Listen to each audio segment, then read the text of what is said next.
Amida Buddha, Namo Amida Buddha, Namo Amida Buddha. Good morning. Today we are observing our All Living Beings Memorial Service.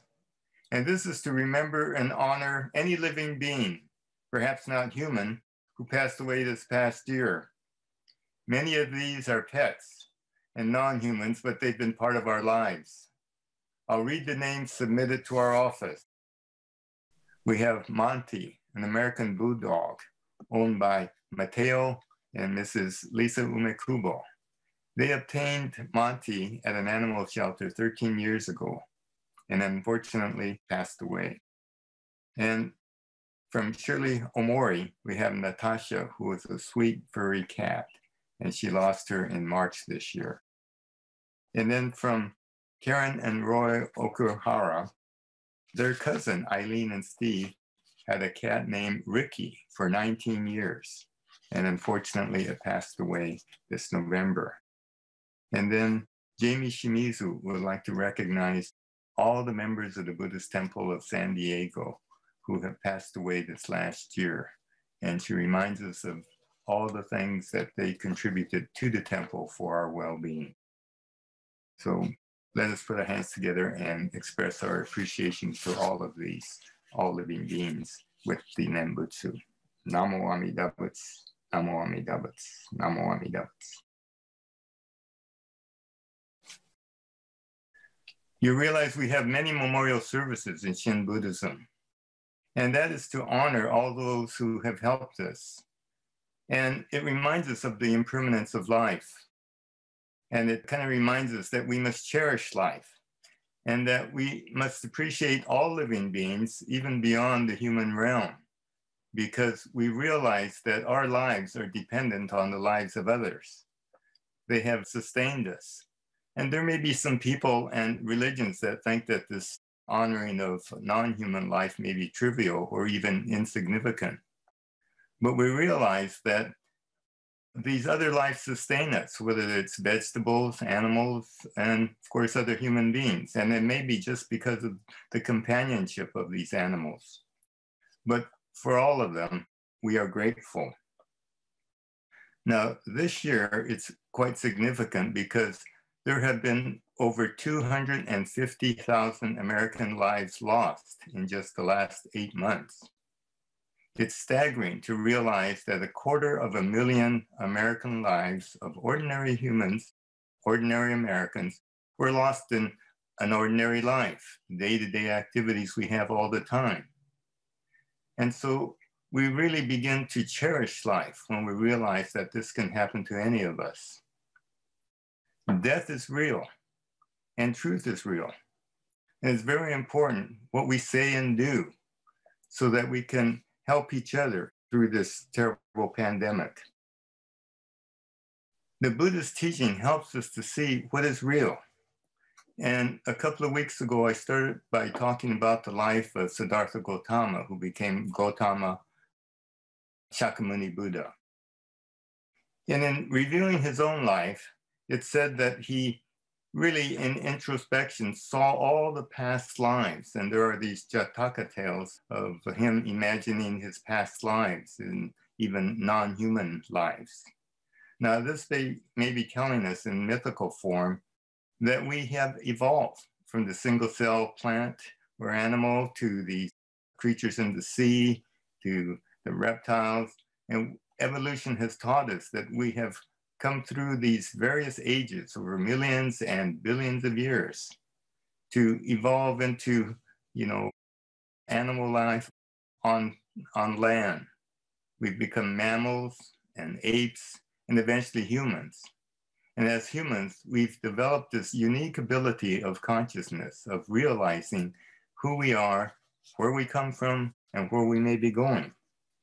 And this is what the Buddhist life may be telling us in mythical form. So what is it that we mean when we say Buddha? Now, first, as far as Buddha, he was a human being. He was not a god.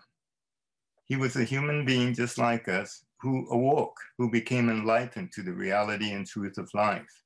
And what that tells us is that any of us can wake up We don't have to be a particularly spiritual being, but we have this capacity as an ordinary person to wake up to this wonderful thing we call life. And it is our minds and our hearts that determine our reality. To make this a little easier to understand, I'm going to use the analogy of television. We know that there are many, many channels on television now, giving us a variety of different topics. And we can only watch one channel at a time. And yet this is like our lives, because things are going on all the time. Life is going on throughout the world. And our minds can only focus on one thing. And sometimes we feel that we're not related, that we're detached. So I want to relate this on a story just recently, a couple of weeks ago, that happened to Karen and me. Our TV tuner went out, and so we had no TV. And so we felt a little disconnected, and they couldn't repair it for a couple of days. And so we were there knowing that the world was going on around us, but we had no connection. And then on the internet, we heard that Biden had been declared the winner of the election and that he was going to make a speech. And we were excited and we wanted to hear him, but we didn't have a TV. And with this COVID-19, we couldn't just call someone up and say, can we come over and watch your TV? But then I realized that the temple did have a very large screen TV that we had just purchased that will be used in our hondo or in our sanctuary, to where we can watch our speakers. And so I told Karen about that, and we jumped in our car. He was supposed to speak at 5 o'clock, and we made it to the temple in about 12 minutes. Ran out, went into the temple. The TV was in the dining room, turned it on, and then we realized that we didn't know how to get the channel. There were a lot of little symbols on the TV, but we couldn't get onto a channel. And so I called Tim Kajita, and he said that we didn't have cable and we didn't have an antenna for local televisions. So there we were, depressed, not being connected to the rest of the world. But fortunately, I kind of messed around with the remote and found that there was something called streaming, and there was ABC, one of the channels, and then we did get to see it. So we did connect. And so again, we connected to the vast world of TV, just like what is going on with the rest of the world.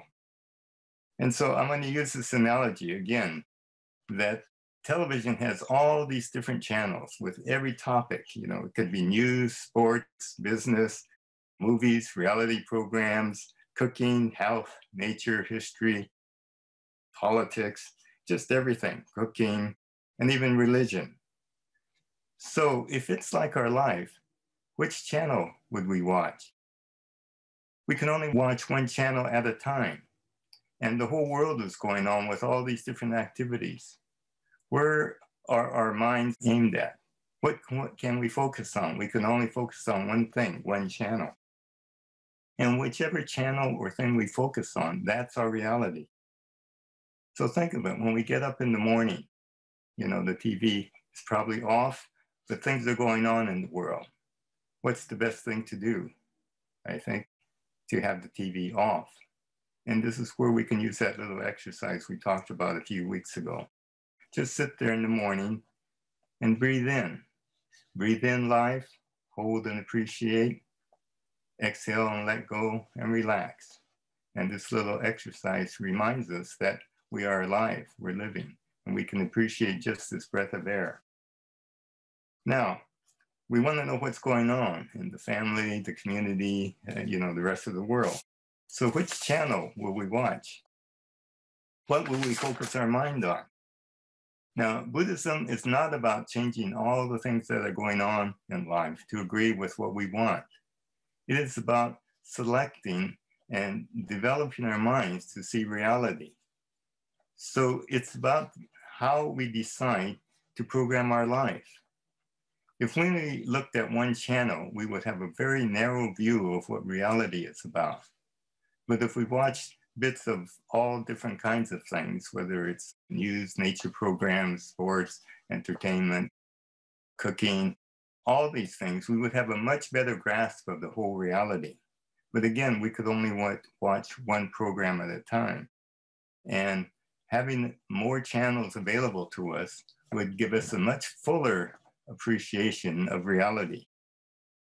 Now, Buddhism or the Buddha channel might be about refining our minds to see what is true. And the benefit of Jodo Shinshu is that you don't need cable or you don't need special other things. It's for ordinary people. We have it available to us all the time. Of course, in the time of the Buddha, there was no TV. So the Buddha, historical Buddha, realized that he would have a limited lifetime and that his Dharma was very important. But the people really cherished his presence and seeing him. And so what he did was he told stories in myth form about an eternal Buddha, and we call it Amida Buddha, the Buddha of light and life, wisdom and compassion. And in this way, Shakyamuni Buddha realized that the eternal Buddha, Amida Buddha, would be available to everyone forever. And so we have this story of, in the larger sutra, of the Dhammakaya Bodhisattva making 48 vows and saying that all beings have the ability to wake up and that we are assisted by the efforts of others so that we can all wake up to feel very much at peace and to help others. And so Amida Buddha represents the Dharma. And it's a little easier for us humans to see a human form and realize that we're taken care of. We have the words in the Dharma and we hear them, but just to realize that we have this Amida. And we could either picture him in statue form or a picture, but we also can see the written form in Chinese characters or just the words Namo Amida Butsu. And so again, we have the truth of the Buddha given to us in an eternal form as Amida Buddha. And the essential message of the Buddha is that we are all living beings and we're here interconnected with each other to help each other, and to live a life that is worthy is to help others at all times. And it's special that we humans are the only animals that can really realize this and wake up and appreciate that. And this human form is very important. Again, we have the Dharma and we hear the words of the sutras, but image is very important. So what do we think of the Buddha? When we say we might become a Buddha, what image do we see? Shakyamuni Buddha is usually sitting, looking very serene, peaceful, wise, and compassionate with a slight smile. So in our times of turmoil, when we think of Buddha, it helps to calm us. And again, we could say the words Namo Amida Butsu. And so that brings to mind the Amida Buddha. Again, the eternal Buddha. And what do we see here? Usually he's in a standing position with the mudra that says, come as you are, you're fine, just the way you are. And we see that his robe is open, so his heart is exposed to us. He's leaning forward, and so there's a dynamic posture to him, that this eternal Buddha is always watching over us and coming toward us. Again, these are the essential meaning of the sutras, that we are all taken care of. And all we have to do is remind ourselves of this reality that we have human life just by saying the words Namo Amida Butsu. And so this Buddha is like a parent, always watching and taking care of us. And that means we're able to help others. If we are the result of the efforts of others, we in turn, as being part of this light and life, can help others. So when we watch TV, we have to think, are we watching the good channels, or are we watching channels that make us feel angry, upset that everything is going wrong? That's a choice we have of which channels, where we put our minds to see reality. The Buddhist channel is not just one channel. It is to teach us that we have a choice in seeing life as it is and to see a wide variety of channels and to see that we're part of this whole. We're part of all that goes on. And it does make us feel good. And so we have a chance of realizing that we are part of all living beings. And so this service today is not only about others, humans, non-humans, but it's about us too. And we appreciate this reality that we are here by the efforts of others. And so think of it the next time you're watching TV, whether it's helping you become a more compassionate and wise person or not. And we always have this choice of seeing Shakyamuni Buddha in his serene form or the dynamic eternal Buddha, Amida Buddha, which is always moving forward to help all beings to see wisdom and compassion. So today and every day, we have the ability to remember and honor all living beings and express our gratitude to them. So with that, please join me in expressing our deepest appreciation by saying the Nembutsu. Gassho, Namo Amida Butsu, Namo Amida Butsu, Namo Amida Butsu.